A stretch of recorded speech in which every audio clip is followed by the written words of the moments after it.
शिवाजी महाराजांची एक पालखी जी आहे ती गडाच्या पायथ्यावरती या ठिकाणी आलेली असल्याचं सध्या आपल्याला पाहायला मिळते आणि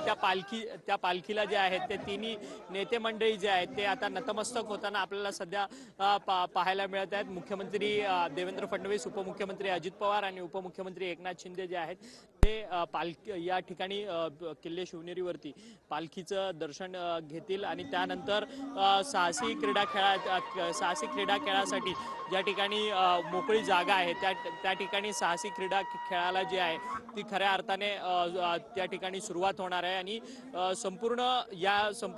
कार्यक्रमानंतर पुन्हा मान्यवरांचं भाषण देखील या ठिकाणी होणार आहे आणि ह्या संपूर्ण भाषणाकडे लक्ष लागून राहिले कारण की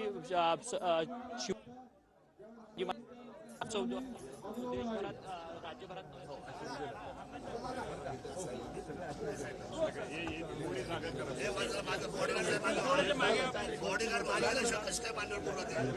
जो आहे तो या ठिकाणी